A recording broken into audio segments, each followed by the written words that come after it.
If you know someone who would love a peek behind the galley curtain and find out what crew really get up to, please make sure to share the Red Eye podcast.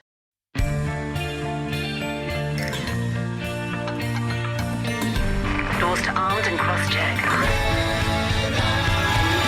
Come fly the Red Eye!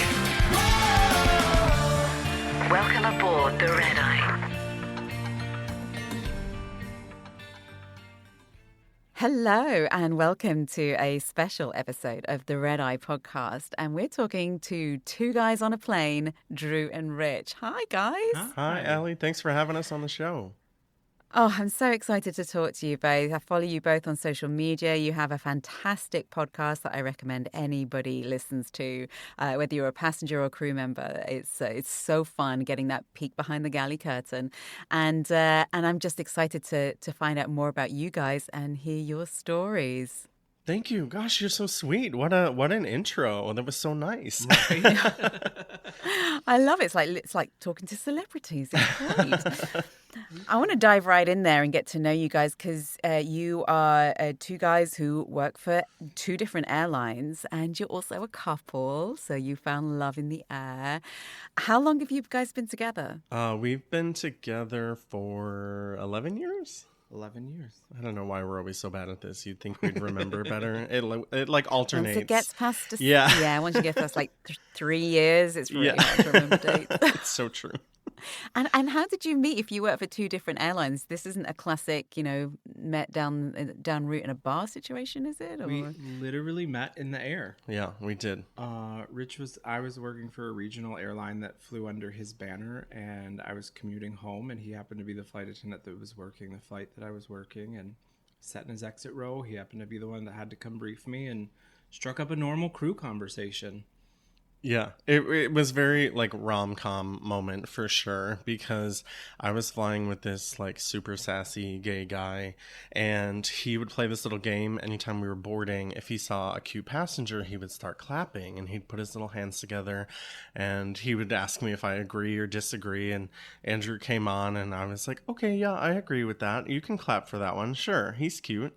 And he was like, you should go talk to him. And I'd only been flying for like 9 months. I was like, I'm not that person. I'm not going to do that. That's awkward. And I did. He was in the exit row, so I had to do an exit row briefing, and it all kind of, the setup couldn't have been any more perfect. And we chatted back and forth. I was overnight in Nashville that night, which is where Andrew's from. Which he forgot to tell me about. I did. Well, yeah. Because the part of the story that Rich is leaving out is the unsung hero of this whole story is the other flight attendant that Rich was working the cart with that day. She refused to release the brake to let him move the cart. So like once he got to my row, she like put the brake on and would not let him push back. So I was like row 10 in the exit row. She served the whole rest of the plane. She did. Oh, I love because her. she saw that he was She'd come back to the cart, ask me for something, and then run back like 10 rows, and then come back to the cart and ask me for something. And I'm like, go, move the cart. And she's like, no, I see what's happening here. Stay, you stay. There must have been like visible chemistry between you guys then for her to sacrifice her working day so that you guys can find love. It's beautiful that you say that, but I'm so painfully awkward. I just assume I was awkward the whole time, but clearly I did something that worked. I don't know. I mean, it feels like your whole crew was in on it, so Yes. there had to have been some sort of chemistry working in your favor. It did, yeah. The universe, the crew, everybody was in on it that day. It definitely feels like some sort of magic happened, and I'm so glad you met because look where you are today. I mean, is it hard to maintain a relationship with two different airlines? I mean, we hear a lot about crew couples. I did a Valentine episode earlier on this year where we spoke to loads of crew couples who found love over the cart. But as two different airlines, that must be really hard to juggle. I don't think it is. I think it makes it a lot easier for us in particular. I think that it's great that we have a similar job in that we come home and we understand what the other went through that day, but we're also not together all the time either. So we have our own coworkers, we have our own jobs, we have our own lives outside of each other, but we understand what each other was doing that day. So if you come home in a great mood and you want to talk about it, we're all in. If he comes home and he doesn't want to share about his day, like, I've been there. I understand. You get it. I know what your passengers did today. I like it personally because it does kind of keep work separate enough. You know, it's like we get what the other one goes through, but our jobs are different. Our airline service is different. Our routes are different. Our layovers are different. Our passengers, well, they're all a little crazy these days, but passengers are sometimes different. And then during COVID, you know, I got furloughed from flying, and his airline, he was able to stay flying through the whole time. So it was kind of nice to realize, okay, we don't have all of our eggs in one basket, so to speak. Like we, you know, have different jobs at different companies, which is probably better for the security of our, you know, life in general. So yeah, absolutely. Gosh, I didn't even think of it like that. And you get to date around the world, let's face it. I mean, you can probably try and get some. And we did. You did. Yeah. I love it. Tell me about some of your early dates. Well, that was the funny thing in the beginning, too, because he was living in Nashville and commuting to Phoenix, Charlotte, all over the place. I was in D.C. commuting to Philly because I was going to move to Philly. And so, you know, I was in a studio, he was in an apartment with somebody. Like, it was very much, we were all over the place. So we kind of had to travel anyway. Like, we couldn't really go to each other's places so much. So we bounced around all over. Where were some of the first dates? Oh, with San Juan. We went to Puerto Rico. It was a lot of domestic stuff. We would join each other on overnights, and you know, I've got 24 hours in St. Louis. We spent a holiday in St. Louis. It was really fun. Yeah. Some of our layovers in the beginning actually lined up completely by chance too, which kind of goes back to the universe really working on this relationship for us, because we both joked that we tried to like ghost each other in the beginning because we were like, we were both kind of out of relationships and we're like, I don't think I really want to do this again. And so we'd kind of be like, I'm just not going to talk to him for a couple of weeks. And then one of us would text the other one and be like, well, I'm in St. Louis. Well, I'm in St. Louis. What do you mean you're in St. Louis? Like, it was very strange. The first year, it was just definitely fate for sure. As cheesy as it can't ignore sounds. those signs, can you, when they're that obvious? No, You really can't.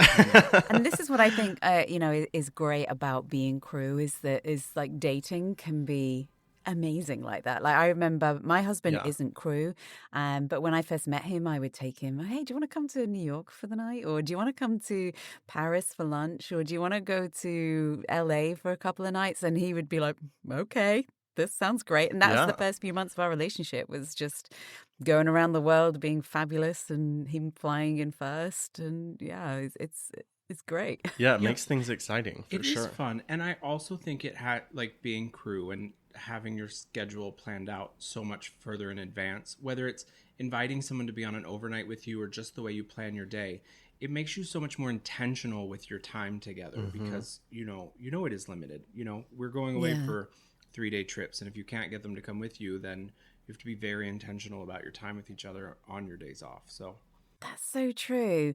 I'm just, this is a complete aside, and you probably have no idea what I'm talking about, but I'm just watching Love is Blind UK, and there's a cabin crew member on it. We obsessed. Yep. Yeah. We Okay. watched So every episode. you know. We're caught up.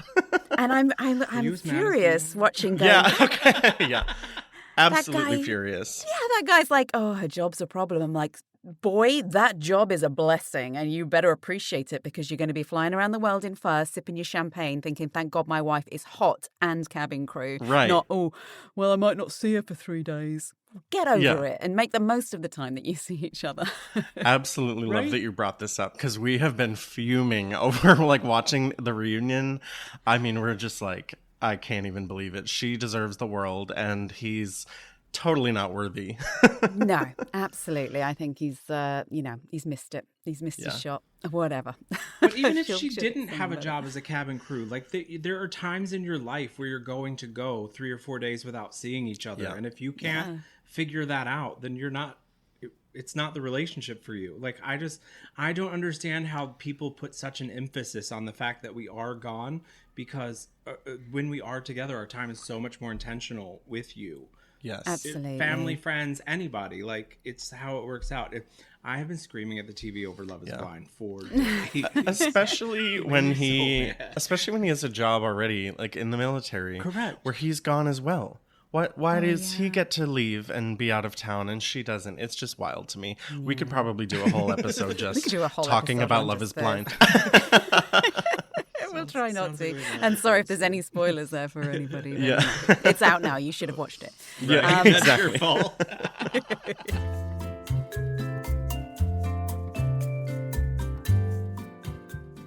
When you are when you work for two different airlines, is the job pretty? Because I'm obviously from a European airline, and you guys are from American airline. Is it pretty much the same sort of? Do you go internationally? Do you just do domestics? We both work both, but on the airplane lovely. we work vastly different jobs. We work for completely different carriers. They're not. I mean, as much similarity as there is, because the federal aviation regulations control a lot of our jobs here in the U.S. Like service-wise, we do vastly different jobs. Yeah. So safety stuff is all pretty much, the same.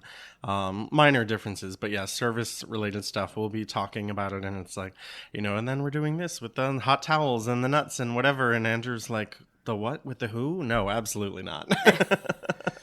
And our work rules are so different because here in the U.S., like most of our work rules fall into our contracts.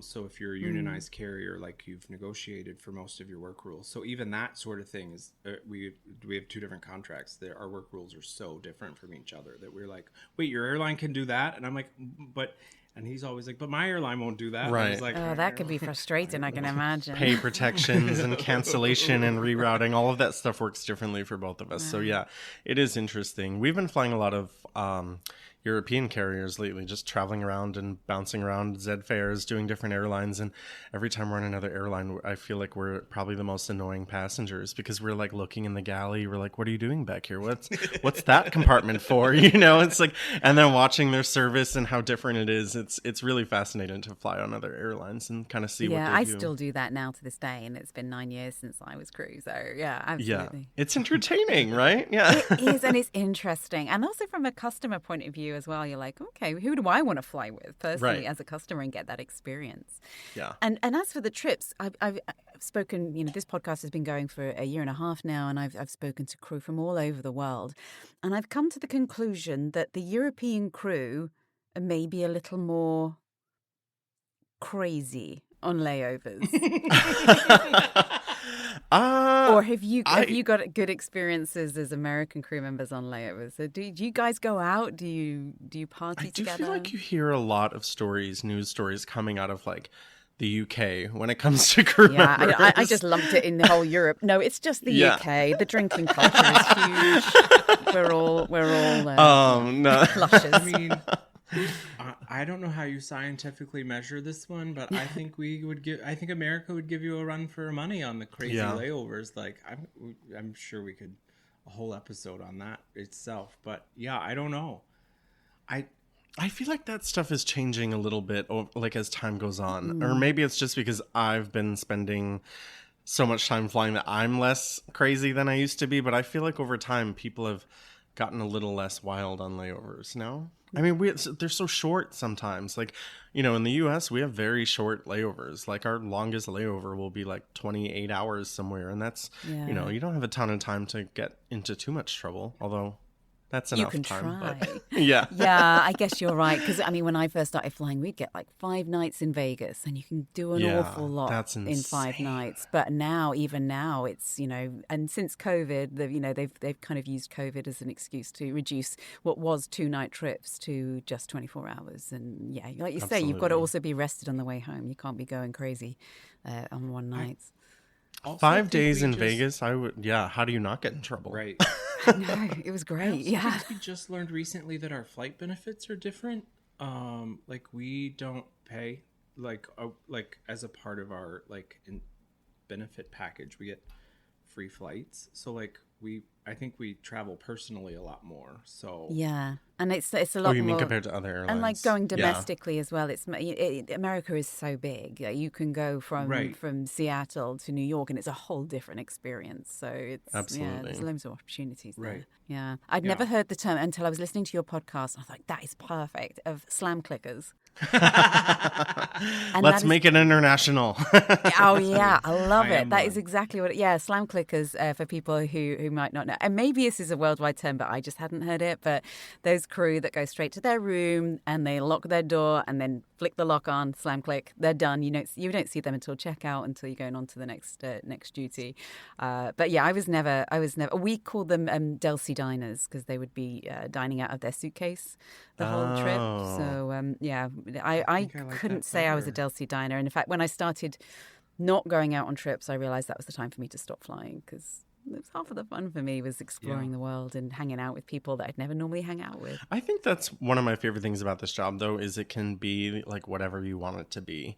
Like when it comes to layovers, like some days you have a lot going on at home and you're stressed out, and like being a slam clicker is just nice. Like, let me put on some stupid Netflix show, put my feet up, and just like check out for a minute. So I like that you can do that, or you can go party in Vegas. Like that's the beauty of this job for me, is layovers can be whatever you make of it. Absolutely. And actually, since I stopped flying, and I had a baby. Well, he's not baby anymore, he's 6. But when I had a baby, my fantasy land that I would drift off to when it was 2 a.m. and I was up for the 20th time, I would drift myself back to a hotel room where I'm on my own, and I've got 2 beds, an eating bed and a sleeping bed. And I'm eating chicken wings on the eating bed, and then I'm just going full starfish on the next one and having a nap. That was my place to go to escape. I love that. I was so excited. So maybe I would be a slam clicker nowadays. You need a little vacation every now and then, Exactly. I love that you all have an eating bed too.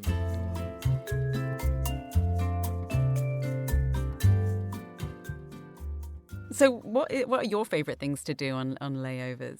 What do you like to do? I'm not really Is a there anything layover special? person anymore. Truthfully, I've been flying for like 25 years, and I generally end up at home. I don't really do layovers at the moment. No. He does. He likes his one-day trips. I do. No.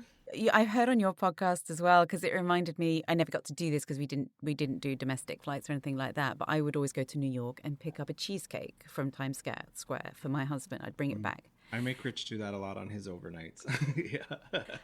Exactly. And you had like different spots in different towns and cities where you're like, I have to go get the pizza from here, and I have to go get the coffee from here. So you built up a great list. Well, that's the funny thing too, is that we always joke about this. We're like, our podcast is slowly turning into like a food review podcast, because even when the episode has nothing to do with food, we always find some way to be like, oh, and then I went to this pizza place, and like, you have to go here. But yeah, food is obviously a huge reason for me to go to different spots. I love trying local food. I love trying food I've never had before. I am a picky eater, which is funny with this job, but I'll try anything once. I just might not like it. So food.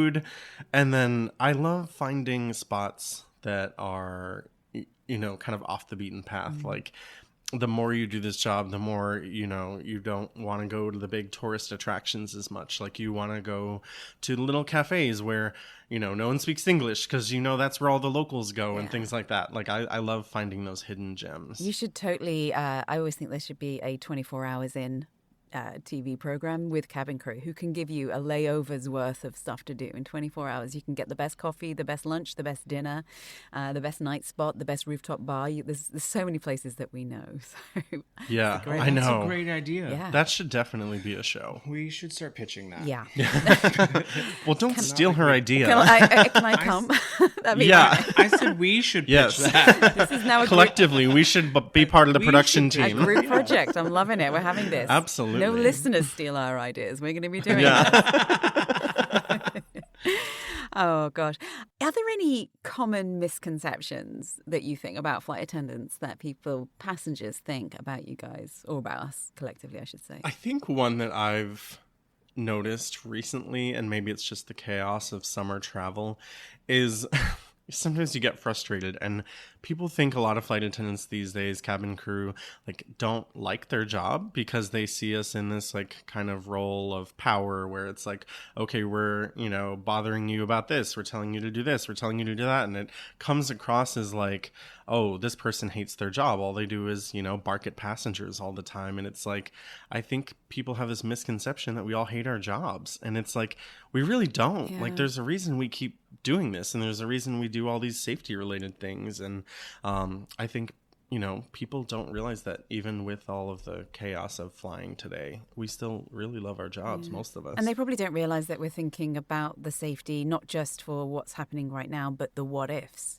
What if there's an emergency and we have to get you out quickly? And they think we're moaning at them, but we're really just trying to not have anything happen in the future. So exactly. And like we're trained to think that way about everything we do on the airplane. So it's like, they think we're nagging them about something, and it's like, I'm actually 10 steps ahead in this like scenario that probably won't happen, but I want to be prepared if it does happen to help you. Yeah. That was part of my answer. I think they think we're power tripping all the time, and it really doesn't. Like, I don't think people realize how regulated the things that we ask them to do are. Yeah. Like, it's not, I don't want to tell you to sit down every time the seatbelt sign is on. Do you know how many times I've said sit down today? Like, this isn't fun for me to keep saying this. Like, I'm not power tripping, but like all of these rules are regulated. And if someone is on the airplane and sees me ignore that, then I'm held liable for that. Like, this isn't a power trip. I'm just literally trying to follow the rules of my job because it's so regulated for that reason, because we're thinking 10 steps ahead on safety. Yeah. And also, we get checked as well. So we'll go down the cabin and check everybody's secure for takeoff, and then the manager will come and do a check. And if you're not Correct. If you've not secured your area properly, you get into trouble, or you might get a performance review that's not favorable, and then you don't get a promotion. And honestly, passengers of the world, we're not here to make your day bad. It's like the we're really not. Yeah, exactly. We want this to be easier for all of us, and we really do. Yeah, absolutely. And I also think that there's a misconception about what we can do. Like, I think people forget that we have very limited resources to help. So my no is not because I want to say no, it's because I don't have the resources to help you either. Yeah. Like, you can't hold up that plane. We're on an air. Correct. Right. Well, exactly. And we're mid-flight, and you want an extra meal. Like, I literally don't have that to give you. Like, we weren't stocked with that. It's not that I want to. It's that we're on an airplane. We don't have unlimited resources up here. It's like reasoning with a toddler, like sometimes. When but I want chicken. There is no chicken, but I want it. I'm like, do you want me to go out and catch one? I don't know what you want me to do. Do you want me to pluck one? Did you bring one? I'll pluck it for you. Like, oh, you say that though. I had a story from a crew member that a passenger brought a fish on board and gutted it in one of the toilets, and it was like a murder scene back there. It was just guts and scales, and what was he going to do? Was he going to cook it? Was he going to share it? I guess we were having sushi. Sushi? Sushi seems like the best option.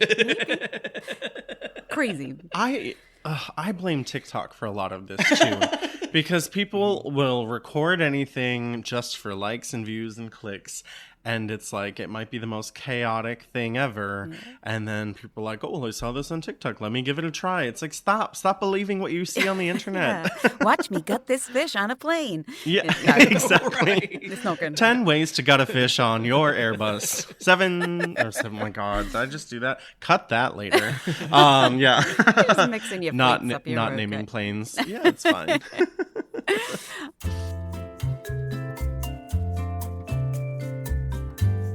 I was listening to one of your episodes the other day, and you were talking about a passenger who took some instructions quite literally when it came to their child on board the aircraft. Oh, yeah. Can you tell that story? Yeah. I was working, because we have to do a cabin count after they clear us for boarding, and they bring down the flight numbers and the specials, and I was told there was so many people and an infant on board, and I was like, there's no infant. And the gate agent was like, yeah, we boarded an infant. And I was like, no, you didn't.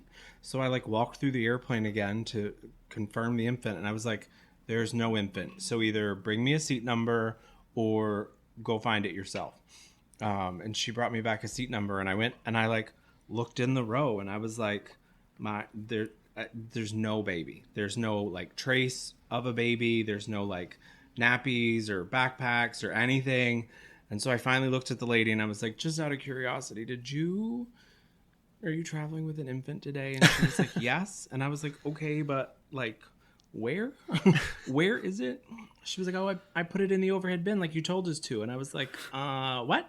And she was like, yeah, you made an announcement. If you carried anything on board, you needed to put it under your seat or in the overhead bin. And under the seat looked gross and I was afraid I would kick her. So I put her in the overhead bin. I opened up the overhead bin and she's like laid her baby on a pallet of like blankets and things. It was so dumbstruck that day. But thank goodness you were so vigilant, because honestly I'd be like, there was a baby, I must have missed it, and then carried on, taken off. That baby would have gone sliding down, squished between suitcases. Oh my goodness, it could have gone so wrong. Wild.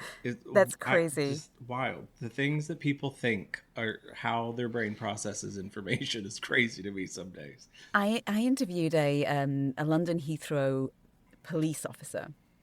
Ooh, and he had a similar story where someone, they were saying at the security, put everything through the scanner. And so some couple put their baby in and it got in the middle. And then because the machine detected organic matter, it sealed it, thinking it was some kind of like bomb or threat. Animal. Oh, God. And then there's a baby in the scanner, and there was only one person that had the code to override the system, and they were out. And so we had to like wait for this person to come back and off their break, and then let the baby out of the scanner. Thankfully, it was asleep and had no idea. But yeah, people, I mean, that's insane. Extremes. People following the rules a little too closely, or people just blatantly ignoring them. Yeah. Where's the in-betweeners? We're going to have to go back and find that episode, because that sounds like a great story. Oh, he was fascinating. He was an armed police officer at Heathrow, and he had some great stories of car chases down the runway, and yeah, that's a good episode to go back to. So have you had anything else like super dramatic happen on flights, or have you been blessed with peaceful journeys? Definitely not the latter. I did have one definitely crazy situation with a passenger, and I think it was a flight to Vegas, but I'm not 100% sure. It might just be my mind thinking that sounds like a Vegas flight, but I remember it was pretty early on in my career, and we were going, it was like a longer flight, so probably Philly to Vegas, and we were wide open for some reason, so there was a lot of room for people to move around and do their own thing.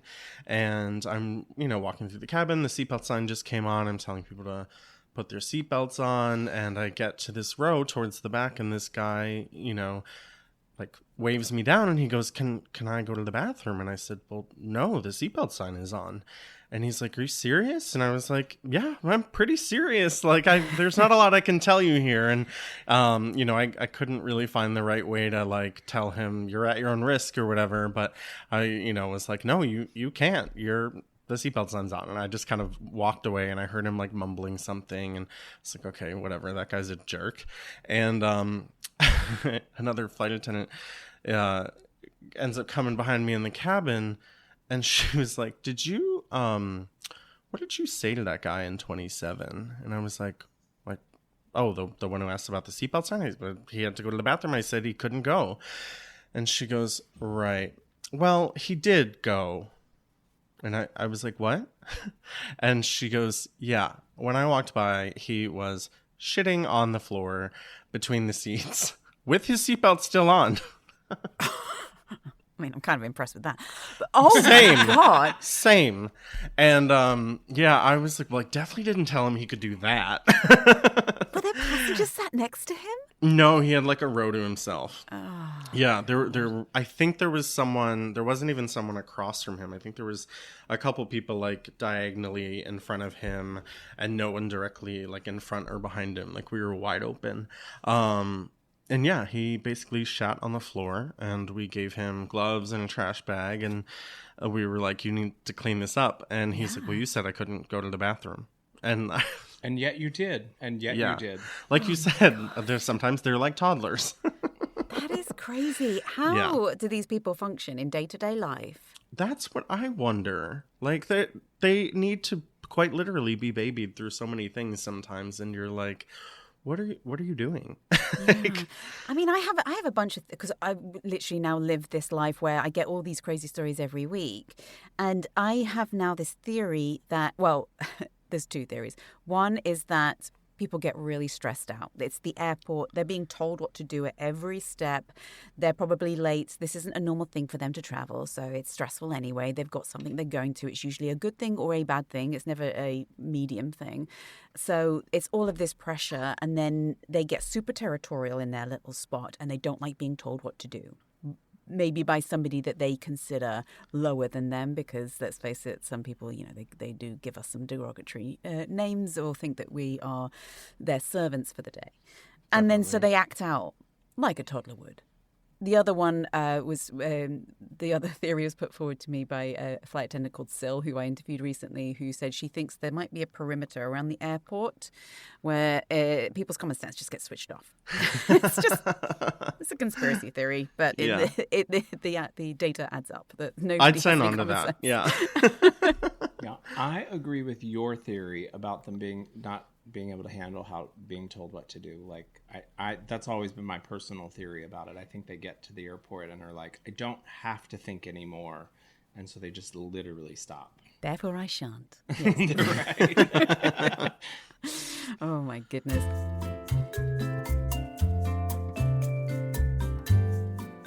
So, what made you start your social media channels and your podcast and have this great community of sharing? Well, originally we started it because we wanted like a separate account for the two of us to share our travel photos with friends and family. So the whole meme thing was never really even in the cards in the beginning. Like if you scroll back far enough, like it's pictures of us on trips and going on adventures, and we thought it would be fun for friends and family to like follow along on our little travel journeys, and we could kind of document trips and things like that. And then someone sent me a meme from another page, and I loved it. I thought it was so funny. I wanted to post it, but it had a typo in it. And I was being very like anal, and I was like, no, I can't. I have to remake this. Like, it's so funny, but I have to remake it.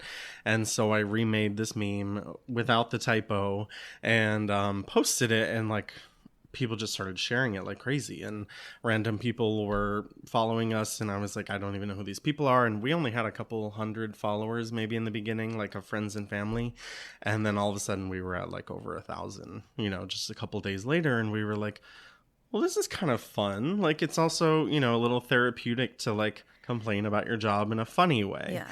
And so things just kind of escalated from there. I started thinking about other ways to kind of like vent about work in a funny way. And it slowly but surely switched. And how many followers do you have now? On Instagram, we have 131,000, I think. Amazing. Something like that. Yeah. Yeah, it is kind of crazy how things have blown up over the years. We definitely never expected for it to be where it is today. And you enjoy the podcasting side as well? Oh my God, it's so much fun. We do. People told us for years, like, you guys have to start a podcast. It'll be so much fun. And we kind of felt like it was a bandwagon thing, and we would only be doing it because people were telling us to do it. And we were like, I don't know if I really want to do it. So we decided to start podcasting finally. We just thought, we've been doing group travel over the last couple of years and getting to kind of bring our meme humor community to life. And we thought, well, maybe the podcast would be a fun way to kind of connect with people. And so we started doing it. It turns out we really love it. I mean, it's been such a fun way to, really dive into some of these topics. And it's so fun hearing people message us and say, it's cool to hear your perspective on this, or, it was really funny when you told that story. And I don't know, it's just been a cool way to bring our community to life. I think we were really trepidatious at first because we didn't start with the podcast. I mean, we already had a following. So I think we were really trepidatious because we knew we had to put out something quality. Like, we didn't want, that was the biggest scary factor, is like, how do we make it quality right up front with zero experience? So once you start diving in and doing podcasts, you realize that It's not as hard as it looks, but yeah. I don't know. I think you need to give yourself some credit because it is like having a natural conversation about a certain topic for a certain amount of time. There's a lot of pressure there and some people will freeze up, but you guys have natural chemistry. You've got all these great stories and experience behind it. So it works. Thank you. I know that's so sweet of you to say. Yeah, we're enjoying the journey for sure. Yeah. I think nowadays, people want to hear stories, especially because social media has become a bit of a shit show, let's face it. And then you have to wade through so much negativity to find anything that can make you feel good. So having a place where you can go and just hear stories and hear opinions without it being shouted at you, or, you can be selective on what you want to, be a part of. And you guys do a great job. Well, thank you. What do you think you would do if you didn't fly? Oh, I've been doing it for too long. I have no idea. We pondered this during COVID because Rich got furloughed, and I watched him really try to figure out what to do in flying's absence, and I came up with nothing. I don't think I have a skill set for anything, honestly. Oh, you'd be surprised. I know. If forced to do it, I probably could find it, but I've been flying for so long now that it's just That's all you want to do. It's as much a part of me as anything, like my eye color is at this point. Yeah, that's the funny thing. I was like, if you were forced to, I'm sure you'd figure it out real quick. I don't want to be forced to. Yeah, I mean, I had a little bit of background doing, obviously, social media is part of what we do with Two Guys on a Plane, but I kind of took that and combined it with some digital marketing experience I had and went into that direction. And I immediately was like, I miss my job. I miss flying. Like, I'm not good with deadlines. I'm not good at all of this stuff. Like, I miss the flexible schedule and the flying and the people and all of that. But one job that I had before flying that I swear I would go back to is I worked in a bookstore. And it's just like, I mean, you still sometimes deal with customers who have similar kind of ridiculous questions and requests like you do on an airplane, but there's something about being surrounded by books and talking about books and that sort of stuff. Just it was very soothing for the soul. That's nice. You get fired from a bookstore in 3 minutes. Because I would find a chair and a book and I would sit down. Brilliant. Put my feet up and start reading. Just relax. Yeah. Oh, I'm supposed to be doing something else? Okay. Sorry. Yeah. I should probably go. You can leave those there. Yeah. I think it's one of those things, isn't it? And we were talking about this before we came on air, but once it's in your soul, it's there. And even if you leave, being crew is part of who you are. It's a really unique experience where you travel the world, you spend 24 hours in a place, and yet you know it like a second home. And you can become friends with somebody in 2 minutes flat that you've never met before, your best buddies on the plane, because you have to work closely together and be able to read each other and all of those things. So I think if being a flight attendant is where your heart is, then just do it for as long as you can, which in America is until you die. So that's great. Yeah. You called us out, and that's true. I love it though. I fly quite a lot domestically, and my favorite people to go chat to, because I am one of those annoying passengers now that goes down the back and talks to people. But the older crew, they've got some stories to tell. I love it. I'm there for it. They really do. Yeah. Well, I really appreciate you both speaking to me today. It's just a joy to hear your stories and get to know you. I would implore everybody to go check out the Two Guys on a Plane podcast and your social media following. They're both individually awesome, and you share so much good stuff. And I want to thank you for being here today and sharing your stories. Of course. Thank you so much for having us. We love your podcast as well, and we're excited to go back and listen to more episodes of crazy passenger stories, because who doesn't love those? Right?